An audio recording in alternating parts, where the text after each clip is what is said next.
what that means a bit later. So as John's already mentioned, this is part of Aberdeen Climate Action's Climate Week Northeast, and I'm here sort of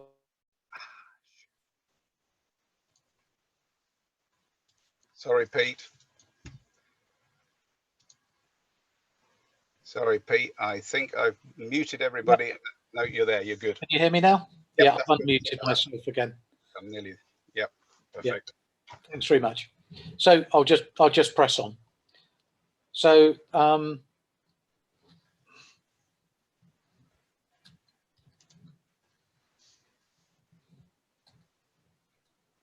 the screen won't advance, so I'm going to stop sharing and go back in again. Okay.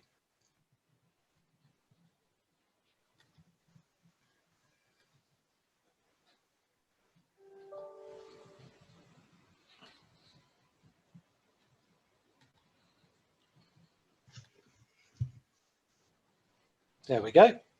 Brilliant. Yeah, right.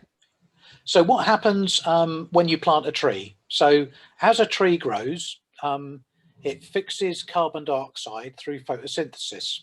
So photosynthesis is the process, for those of you who didn't do science or biology at school, it's the process that allows carbon dioxide, which is a greenhouse gas, to be fixed into the body of the tree.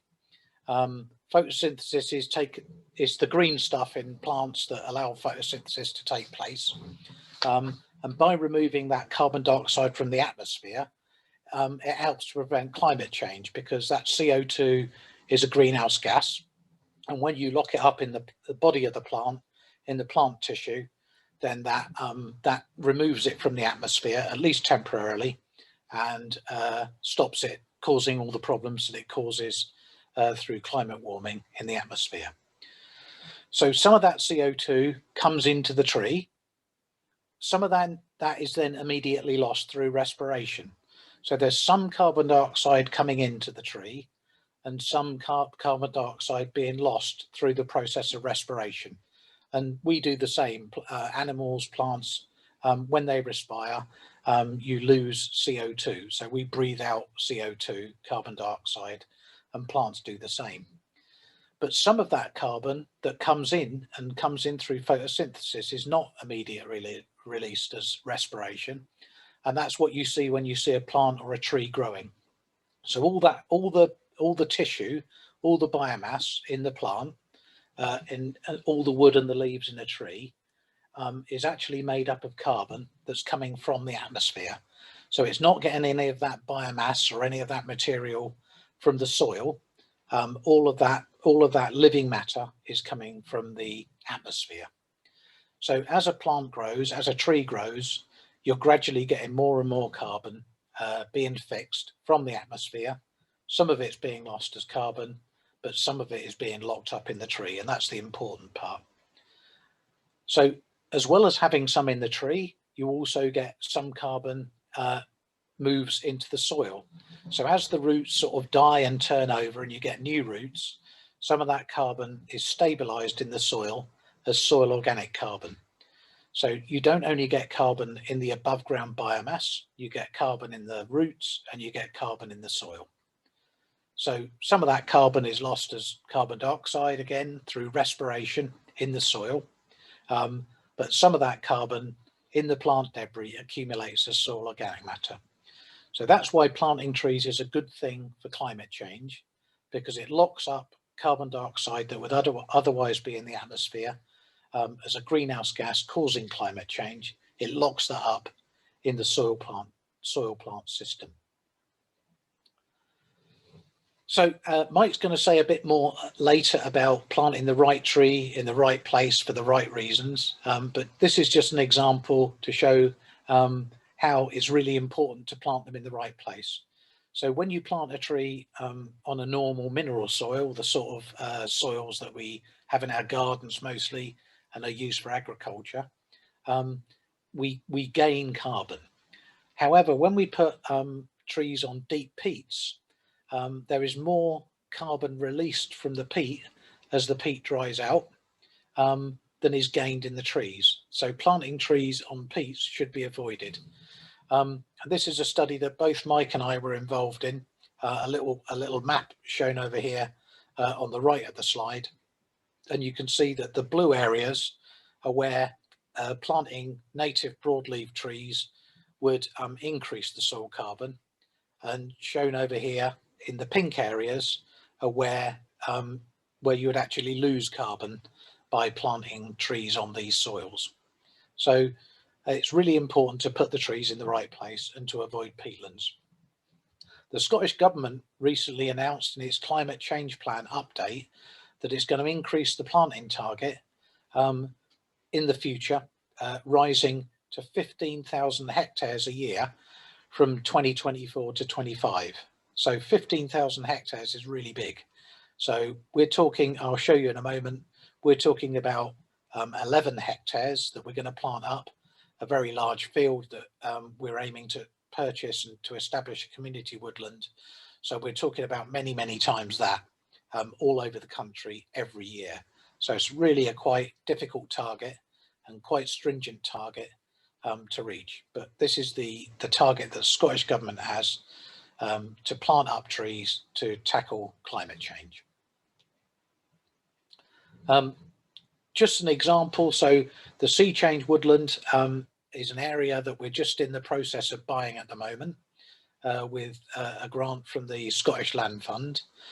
It's about just over 11 hectares. We hope to plant that with trees, and this will, we've estimated that this will suck up about 69.4 tonnes of carbon dioxide per year.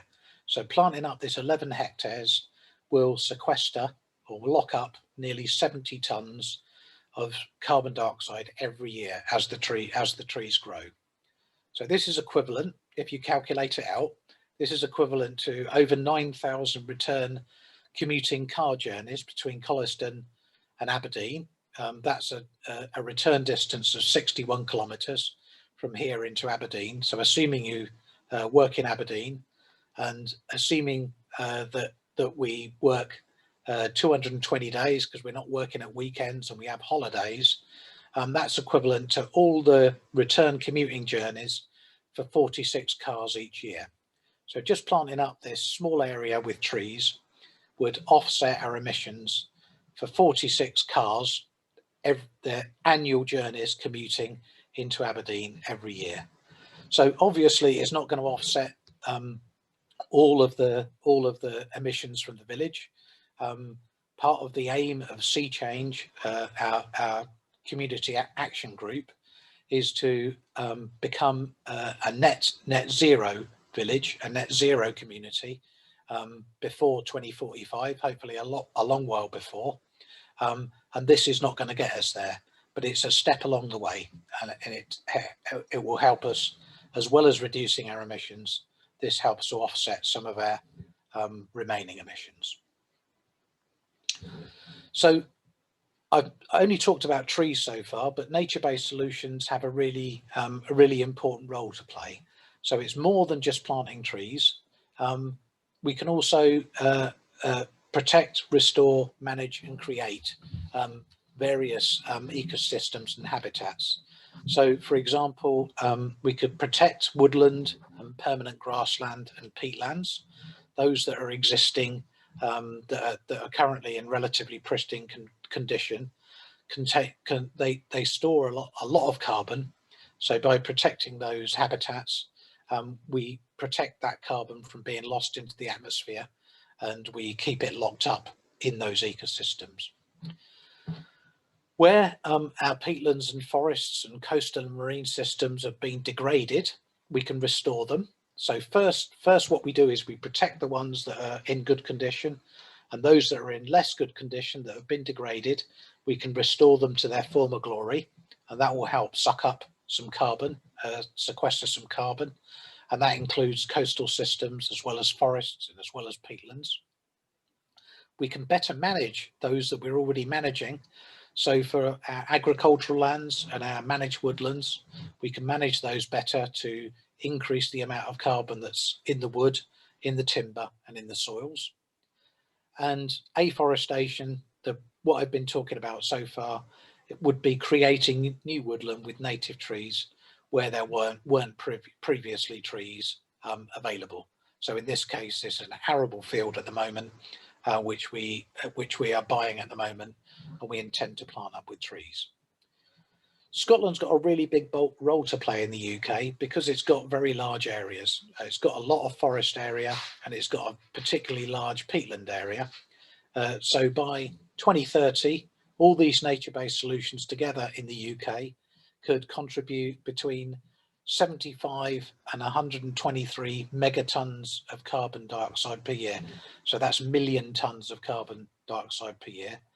And by 2050, by protecting, restoring, managing, creating all these habitats, we could be contributing to climate change by about 270 to 490 million tons of carbon every year, million tons of carbon dioxide every year.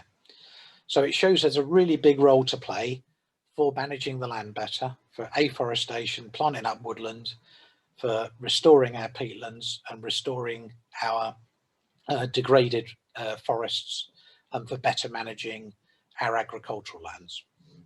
If we do all of this, we can make a significant contribution to our net zero targets. But the land can't do it all. There's not enough land available to soak up all the emissions from the other sectors like transport, energy generation, aviation, etc. So we can't rely on the land. We can't just continue with business as usual, continuing flying, continuing using fossil fuels in the way that we do, and just relying on the land to suck up all the carbon. There's just not enough land to do that. So we have to take immediate and aggressive action across all sectors of the economy if we're going to get anywhere near our net zero targets. So that means reducing our energy use, transferring across to renewables from fossil fuels, finding alternative ways of getting around. So that's active transport, using public transport when it's safe to do so again, and by converting our vehicles towards electric vehicles pretty soon, or in the future maybe hydrogen vehicles, hydrogen cars.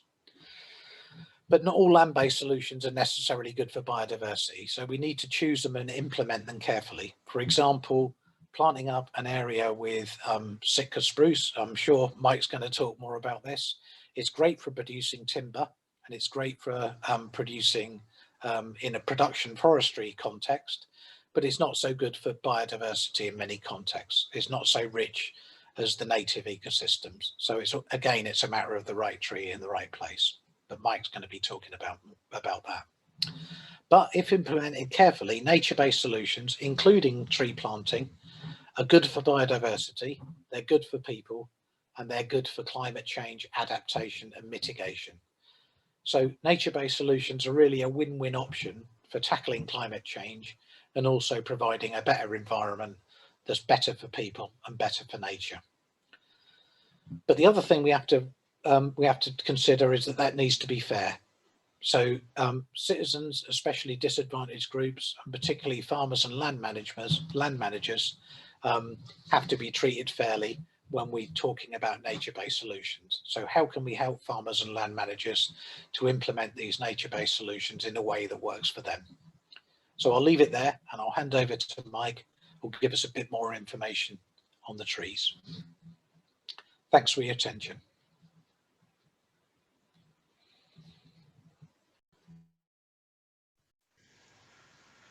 Brilliant. Thank you very much, Pete.